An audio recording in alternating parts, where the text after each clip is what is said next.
All right, it says we're live. So, welcome to the next installment of Rise Above Real People, Real Talk. And today's very special guest is coming from a bit of a chilly location, Nicole here.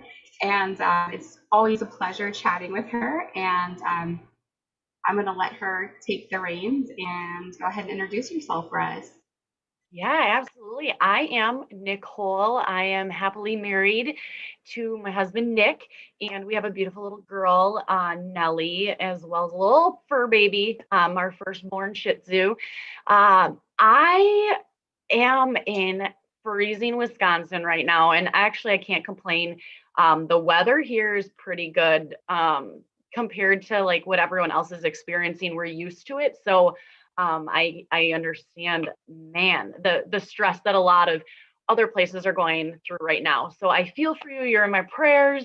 We're in negative. Our highs are in the negatives right now, and I consider myself blessed because we know how to handle it and we're used to it. So, um, I besides that, I have had an array of experiences that have kind of led me to where I am here now as a mother and um, that's my new adventure in life. I am a previously a hairdresser, and I generally tell people in my previous life I was a hairdresser because that was like 10 years ago, it seems like now.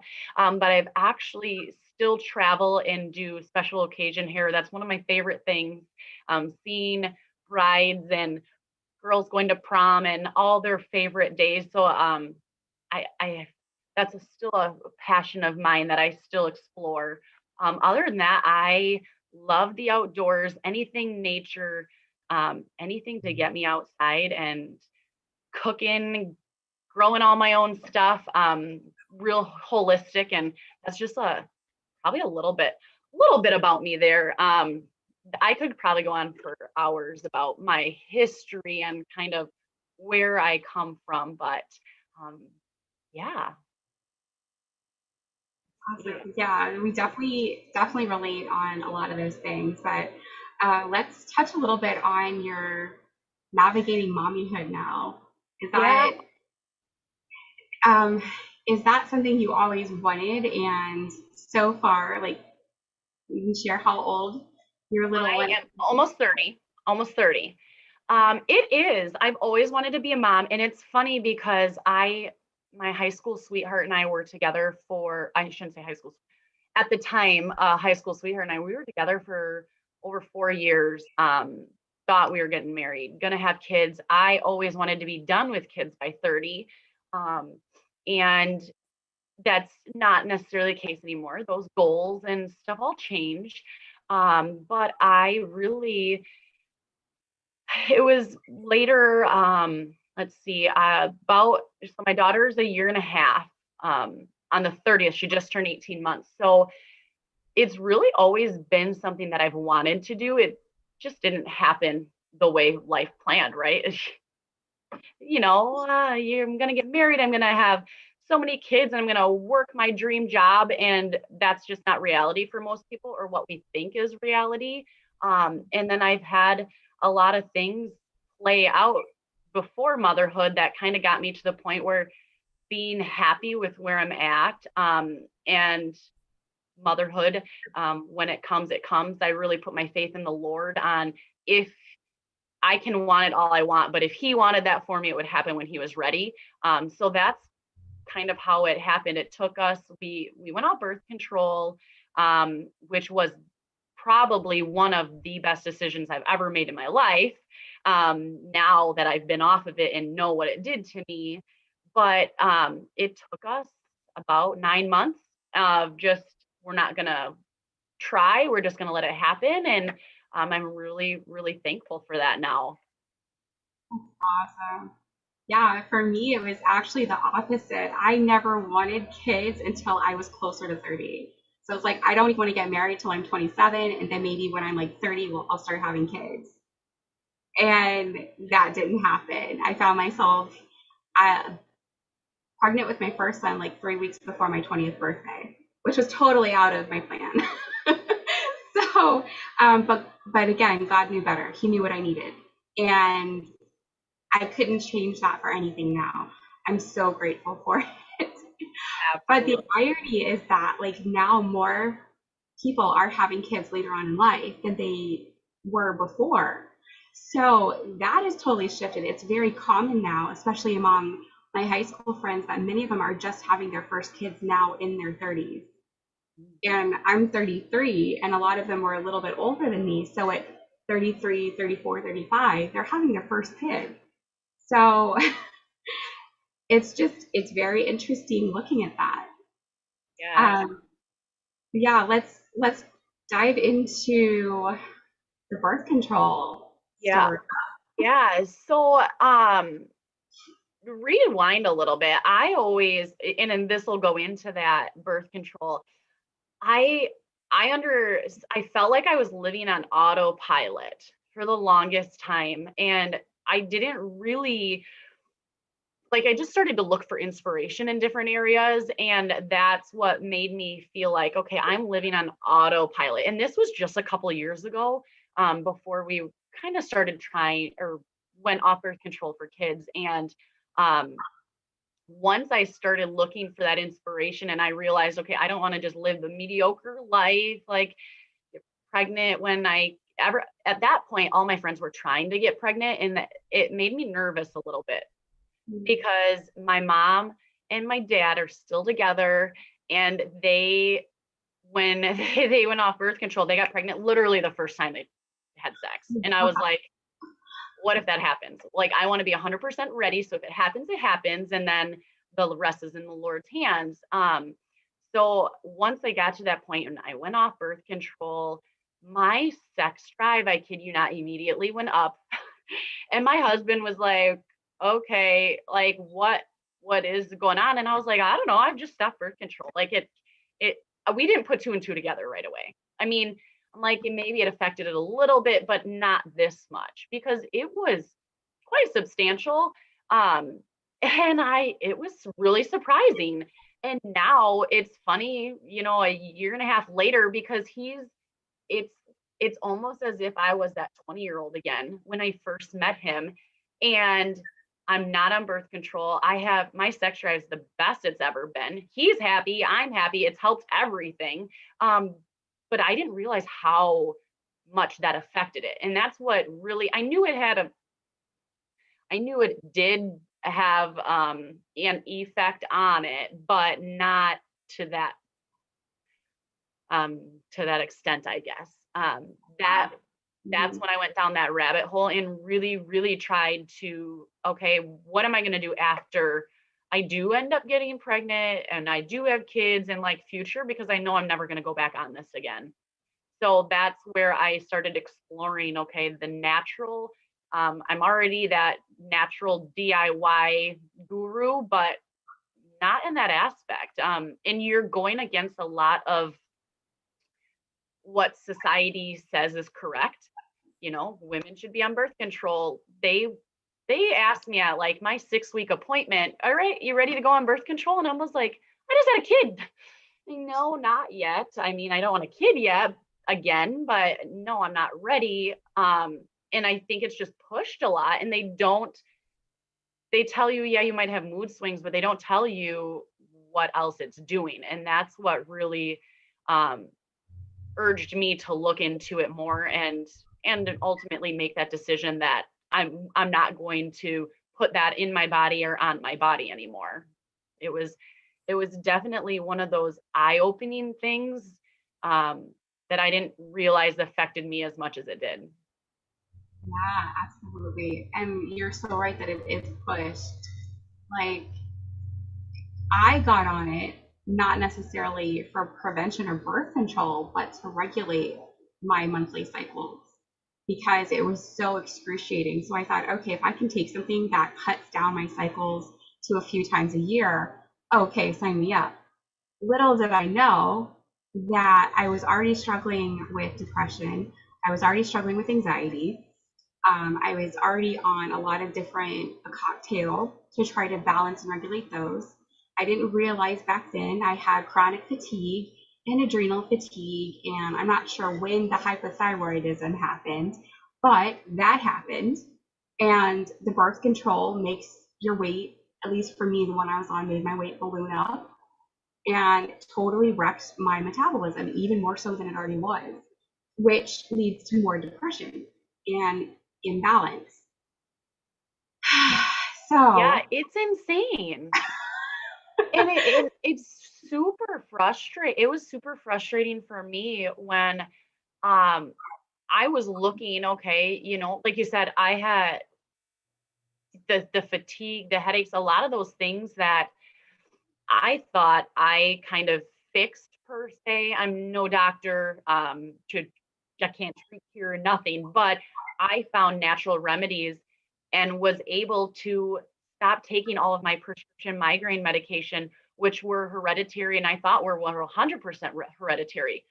Well, I learned previously after getting rid of reducing the toxic load in our home that, well, some of that was due to that. Now, did I still get headaches? Yes. But once I went off birth control, it decreased again.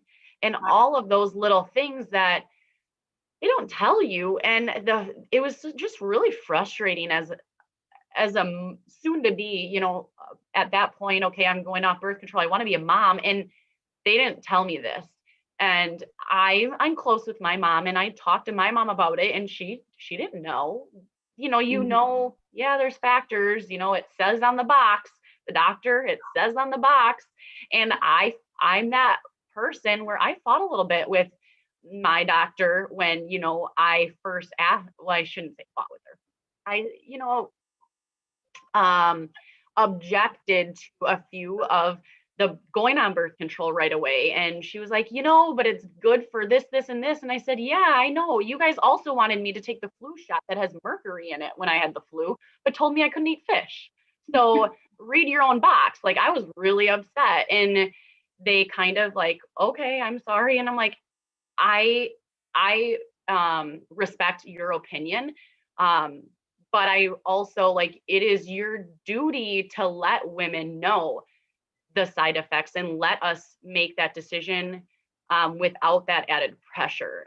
So like speaking of like the flu shot and for anyone watching this, it was hard for me to say something when they were pressuring me about that, but I was very adamant on like I didn't want it. And if you are for it, I'll by all means get it.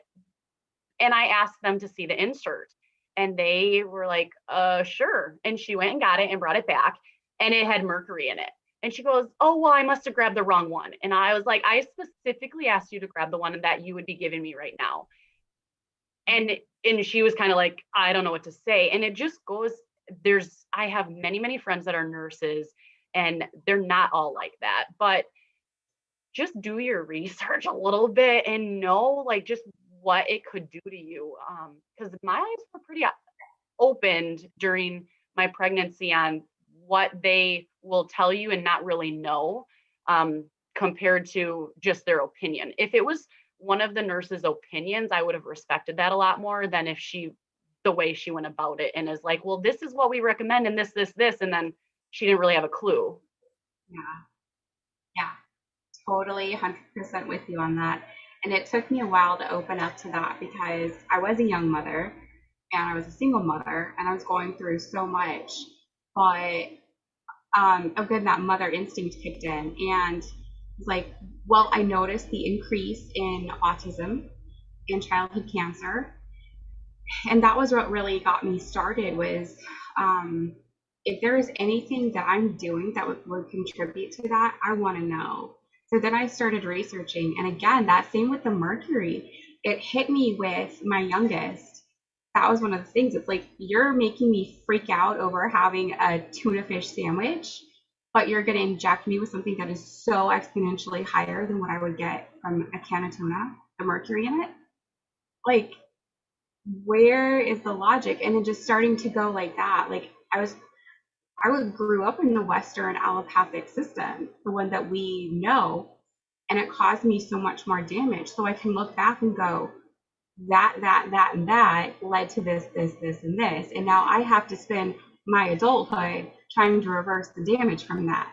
And again, if we're just presented with the actual facts rather than, you know, this is just the way we do it because that's the way we do it, which is what I came up to when I started questioning my health.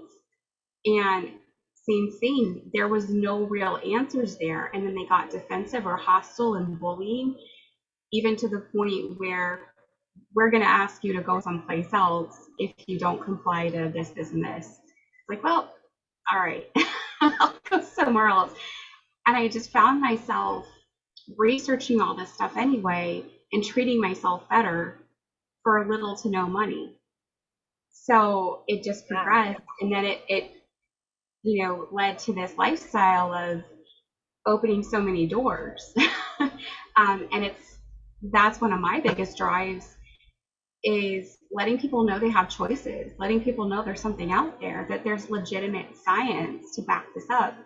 And at the very base of it, you can know how you feel. You can experiment with yourself and see the difference and make that choice educated based on being your own advocate. So, right. And it's being educated, like you said. It's okay, I want to just be educated. And that's why I'm so passionate about stuff now, is because I've seen both sides of it. And I had a doctor that I've never met on Instagram yesterday or the day before messaged me, because I am one to stay out of politics on social media for the most part. And there was a post that had to do with COVID and vaccines and all this stuff. And it was very contradictory. And he claiming to be a doctor with a bunch of degrees, I just asked him to clarify the difference between A and B. And it was with the vaccines. And he had privately messaged me and just said, I really appreciate you questioning that, because not many people do. And he ended up going on with his opinion on why he thinks XYZ should be vaccinated and XYZ or ABC shouldn't, or whatever. And I thought it was really interesting that he was so open about his views with me. And one other thing that you had said that kind of hit me, because my mom had told me that, and it was, I grew up with the same sort of Western medicine. And what I think is interesting when people call, modern, they'll call more holistic living, the modern day. And my mom told me once, I mean, is it really that bad for you? You guys all had this growing up. We had it growing up, and like, look at us. And I've said that before I really started using more holistic measures. I was one of those people that was like, I did it. I ate Oreos growing up. I had cereal. Like, no, I mean, my parents were home cooked meals and stuff, but I had all that. Is it really that bad? Well, little did I know at the time, GMOs didn't even get introduced until the late 1990s. So I was already 10 years old. They didn't have all the genetically modified beans that are being planted. They didn't put dyes in all the foods. A funny example of this too, and that just goes to attest that you're right. It didn't affect us because it wasn't in the foods. Start looking from about 1995, 1997 on, and that's when you're going to start seeing it. Well, that's when the GMOs were introduced. And it was just a trickle effect from there, where I was like, I guess I never realized that. I thought GMOs were like, I don't know, 1800s. That's what it felt like to me, right? The same with red and yellows and blue food dyes. Were they in quite a bit? Yes, but not to the extent they are now, which is something that I've continued to learn about. And even my husband, I'm not a cereal eater. He does occasionally. And he was like, what's up with these Lucky Charms? And I was like, I don't know. I don't eat them. And he's like, well, look at the color difference. So we're living with my in-laws right now, as our house is on hold being built. And so my husband, he pulled out the generic Lucky Charms, which are from Aldi's, and then another Lucky Charms. and we poured them and looked at them, and the color difference was huge. And he was like, these look like old. And I said, no, they're not. I said, and I explained to him Aldi's, and if you didn't know this, you're going to thank me. Aldi's has a twice as nice stamp that they put on their products, and it verifies that there is no food dyes in their products. So the Lucky Charms that he was looking at weren't like bright. And so he thought they were old. And I was like, no, it just doesn't have food dyes in them. It's little things like that that have like blown up my world and like trusting society, and really just encouraged me to look at other stuff. And I think it was important for me to realize that either way, I'm never going to be the most perfect mother and feed the best stuff to my daughter. And it's still a hard pill to swallow sometimes, but we're all human. And I think that self-love and realizing that, okay, I need to, she's going to have mac and cheese every now and then. Am I going to try to give her a better option of mac and cheese? Sure. My husband is still occasionally going to have the Lucky Charms, but he's having a better brand of it. You're not going to rid all the toxins in your life, but just that kind of helped me like save my sanity, realizing that there's always going to be something.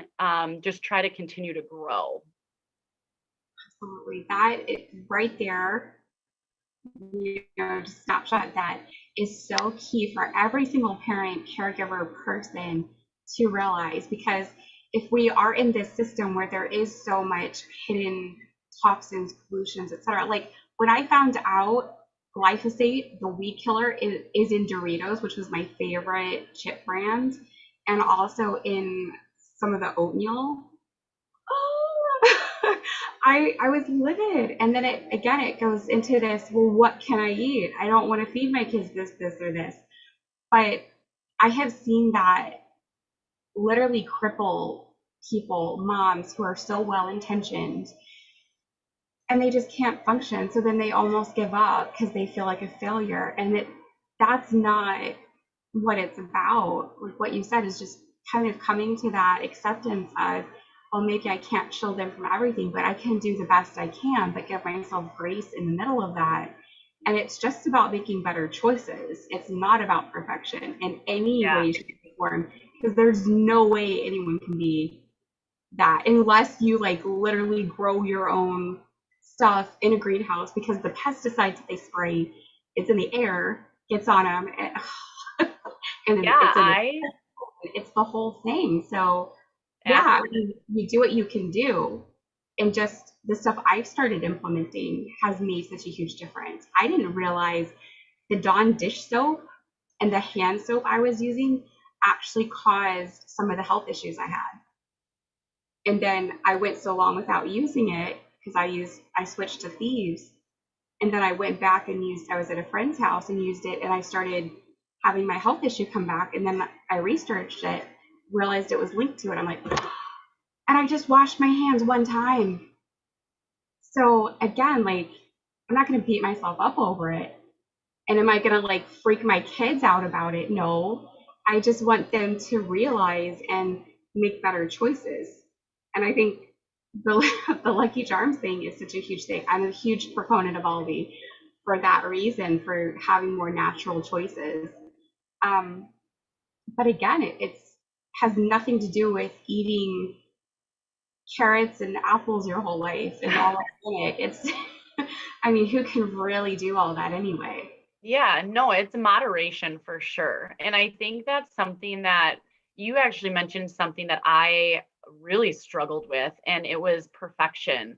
Perfectionism can cripple you regardless where you're at in life. And I still, in some areas, will find myself with that. But as a mother, that was one thing that, and this happened when it was like, ugly cry sobbing. I was going through a prayer for a 21 days of prayer, and one of them was on perfection, and it was like, boom, reality hit to your face, Nicole. And that's when I like realized, and I could start to work on that. and how crippling it was in my relationship, in my marriage. That was the beginning of my marriage. Um, and at work, just in general, how much that can bring you down.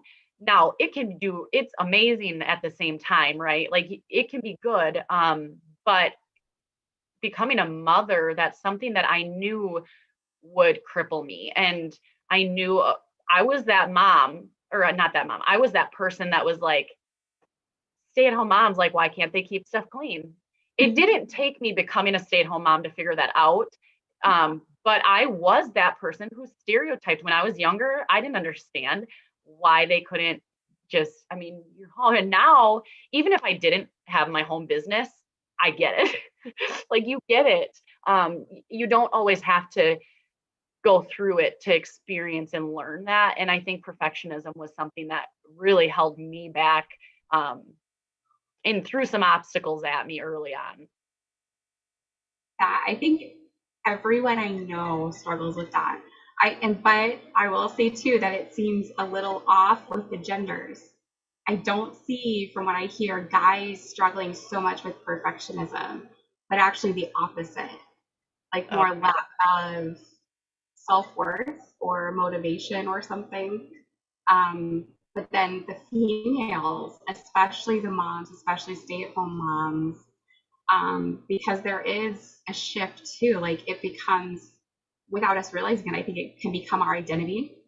And like, I think it's great that you and I both work from home and have our own business from home. Um, but do you think it would be different if you didn't have something else to focus on and if you were just in that mom mode all the time? I do. I think some aspects I have, even though I do coaching myself with clients, I still get coaching. And I think um, even if I wasn't if I didn't have my own business, I would still seek that outside world. And I think a lot of moms do go through that. I think it's important. I think I would do a few other things, obviously, with my time, that I don't do now, but I have learned that running your own business from your house doesn't have to be a 9 to 5, but in your own home. And that's kind of what I always thought it was, is I didn't have time to actually have a side gig and then have the opportunity to stay home with my daughter. Once that was kind of an option and I was able to stay home, I thought, okay, well, now I'm going to look into that a little bit more. I'll be able to juggle it. And I found, wow, like it's possible to serve other people, have a big heart, and actually be a mom still. So I think it would change a little bit, but not a ton, for the fact that I've built my business around motherhood now, and I've made my my home life the most important thing, and I include her in it. So I think in that aspect, it wouldn't change a ton. Of course, there's a little bit more time and stuff that you'd be able to do. Yeah, I love that too. And that's a big hang up that I hear from people who are struggling with finances, who are lacking socialization and fulfillment, who know they want to serve people or help or do something, but then they look at that and go, oh, well, I'm already stressed out and burnout, so there's no way I could add anything else to it. And then that's been such a shift in my life too, is like, where do we get this idea that this 9 to 5 stressed out mode is what working from home is? So then seeing different people who can come along and go, oh, well, I work my business an hour or 3 hours a day or before the kids wake up and so on and so forth. And it's actually fun and easy. Or like this, we still have kids and we're able to chat and socialize and have fun. And this doesn't feel work related whatsoever. Yeah, So, absolutely. and like, if you could just share that with some mom who is burned out and in that mode, but like she's meant to be a coach and meant to have that work from home job, what would you tell her? I tell her to go for it because I've been in that shoes too. The I My home business kind of goes in, it's like an octopus, um, many different areas. I can help people, but when I first started a little side gig, it wasn't intended to be a side gig, and then it turned into one. And with lack of better words or a phrase, I word vomited on everyone. It was like, hey, here, look at this amazing stuff. And I think that put a bad taste in my mouth because I thought that that's how you were supposed to do it. That's how a lot of people still do it. And so I thought, okay, well, I have this product. I'm not a salesperson, but I know people need it. So I'm just going to share it with them. And now I still have that as one of my side gigs, but it's like people come to me when they need something because they know, like, hey, I need something to help with whatever. And it may not even be a product. It may be I need someone to talk to because I'm a mom and I don't have that socialization. And it's just, hey, let's talk. Um, so I think the most important thing is to give yourself grace. If you are looking for that socialization, looking for a little extra income, whatever it is, there are options out there. And I think regardless what you want to do, um, you don't have to sell anything. You don't have to market yourself. You don't even have to really share with the world. You can just be you. Um, I wish I would have known that 5 years ago. I didn't. Man, I would be, if you, they always say, write yourself a letter every couple of years and read it. I wish I would have, because it would be so different, just my mind, if I would have realized that when I first started, knowing that it probably would have also stopped my stereotype. It would have helped me at that time because I think society stereotypes everyone. And it's something that's really hard to break free from. I just wrote a blog article about this yesterday that I haven't shared with, my husband might have been the only person I've ever really shared it with. And broke out of one of the stereotypes of working out because I've had some of my best friends say, "Oh, I hate you. You're so skinny." And, I wish I could eat that and all these things. And it's like you hold that. Like, for some reason, I shouldn't work out because I'm small. Like, and it went through, and it brings up emotions thinking about it because I may be small, but I was 15 pounds heavier in high school. Like, did you know that? Like, people don't realize what other people are going through. Yeah.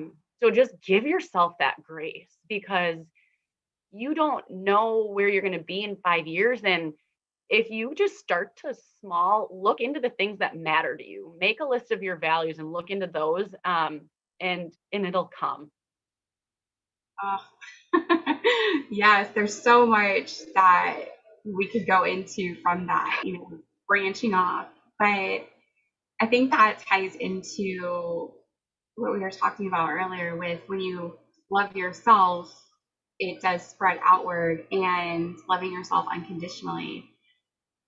That's another huge part of it is realizing those stereotypes that we hold, and then that judgment on ourselves that then we put on other people, and it's so not right.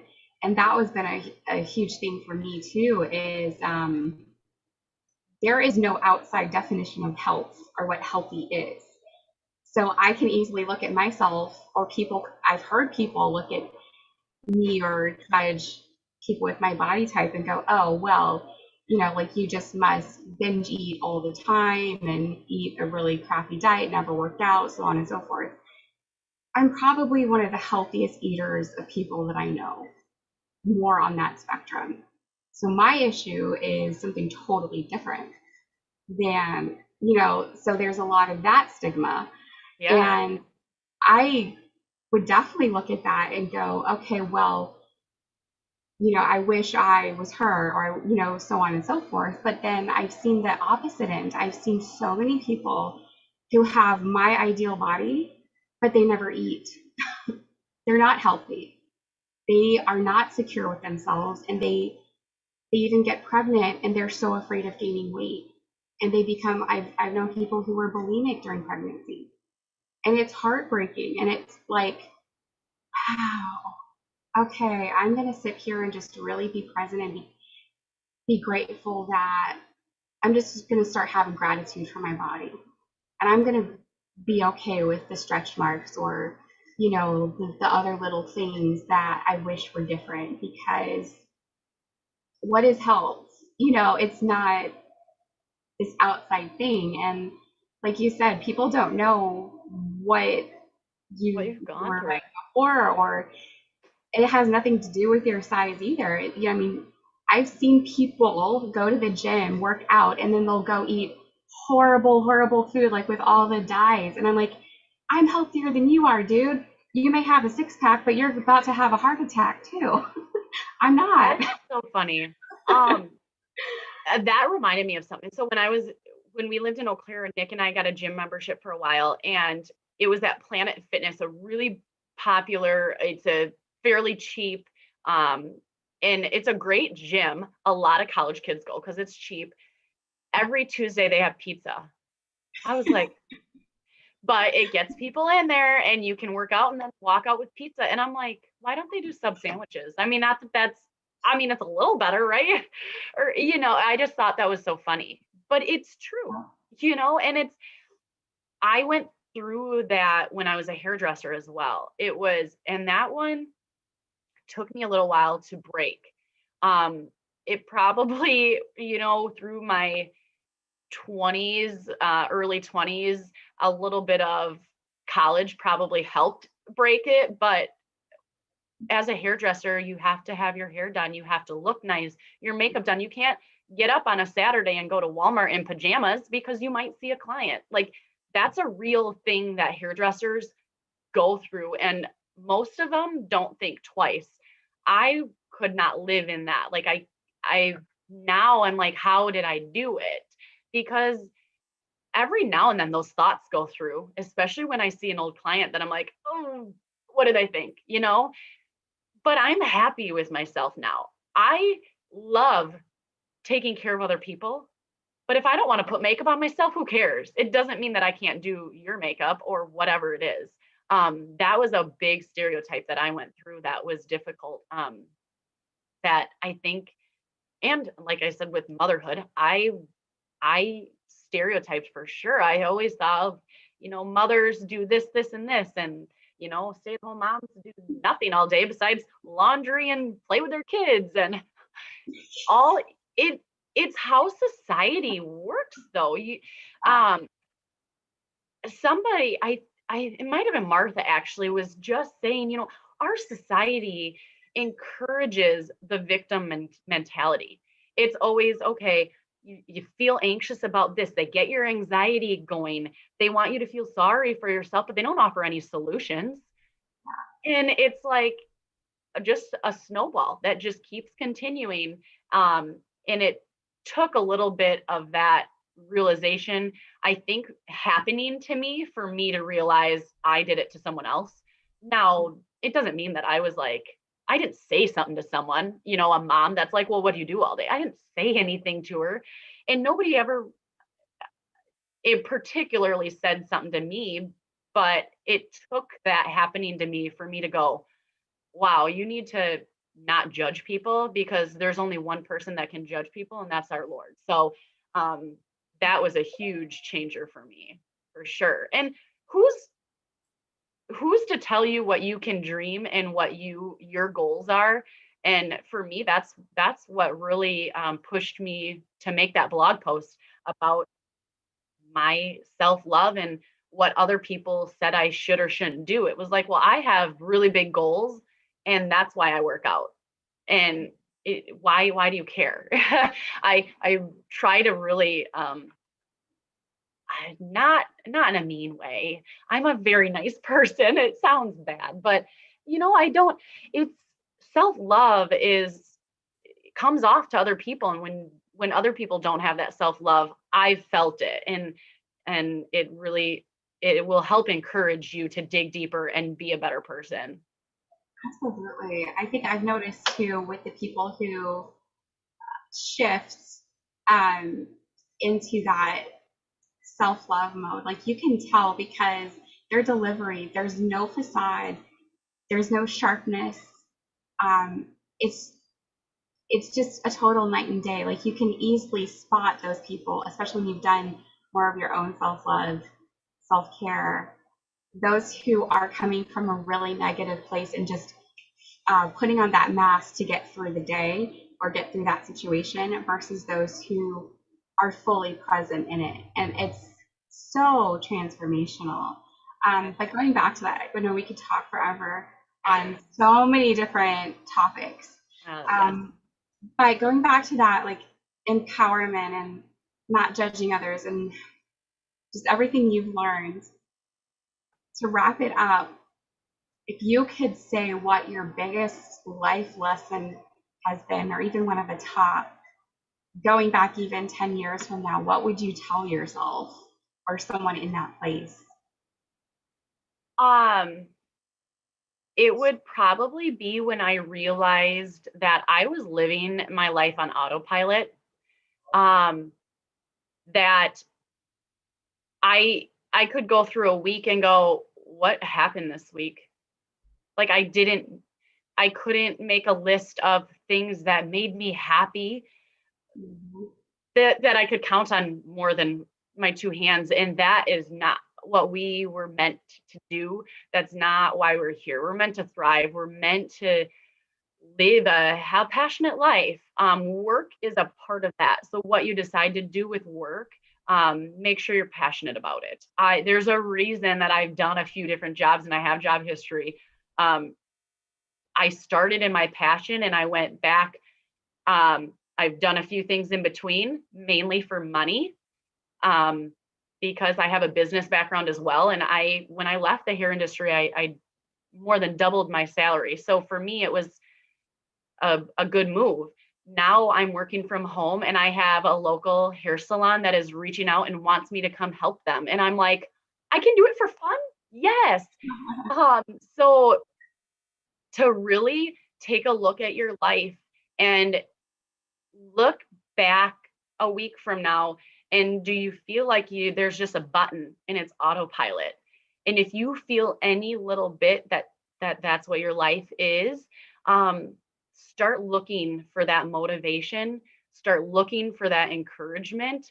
um, Follow Crystal, follow myself, find those people that you connect with, find those people that will encourage you, because 10 years from now, it's not going to be any different if you're still going to be living on autopilot unless you're surrounding yourself with that. And it took me a while to realize it, but now I can do certain things each day that make me happy. And as long as those things are done when I go to bed at night, I'm happy. And when I realized and I made this switch in my life, my husband said, I don't care if you never make another dime in your life, you're so happy. That's you when you start portraying that, that's when you found your happy spot. So if you're still working a 9 to 5, that's fine.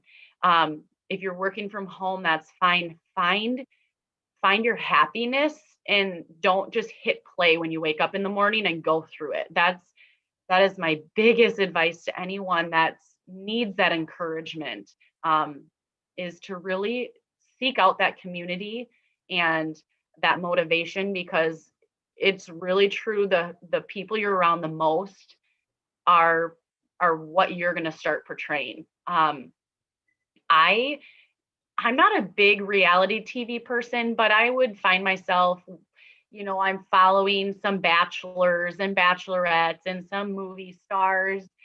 I have almost completely unfollowed all of those people, and I'm following Zig, and I'm following all these big motivational speakers and people who are successful business owners. And it just makes my life happier when I'm scrolling social media.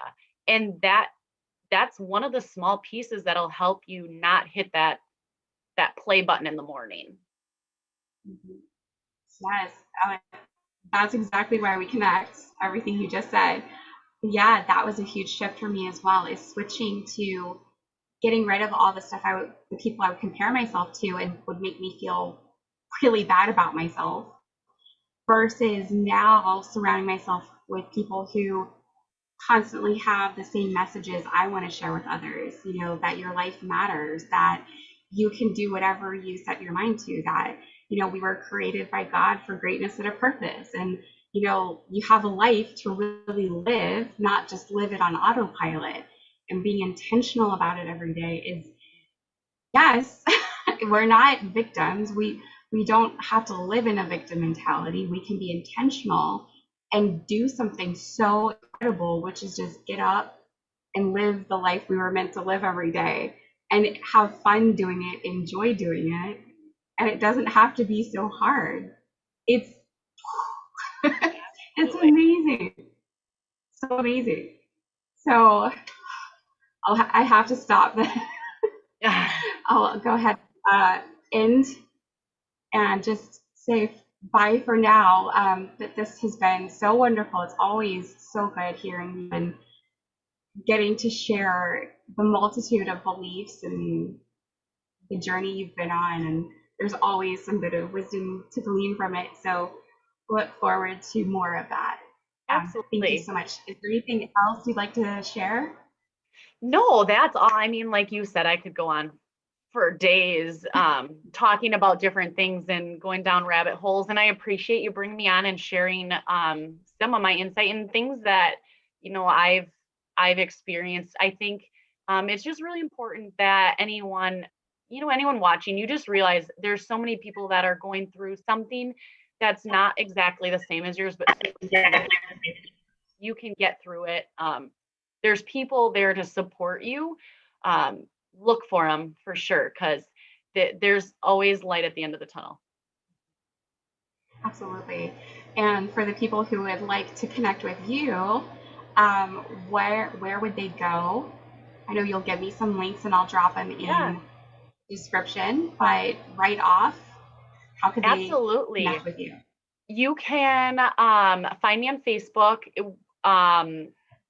With Coaching with Nicole B is my business page. Otherwise, you can go to my website withnicoleb.com. You'll be able to find all of my social links. I'm on Instagram, Facebook. I'm not a TikToker. So I apologize. If you want some dance moves, I can do a mean reel with my daughter. But with NicoleB.com, and that'll get you anywhere and in contact with me and my email as well. Awesome. Thank you again so much. And that's all for this segment of Rise Above with Nicole. So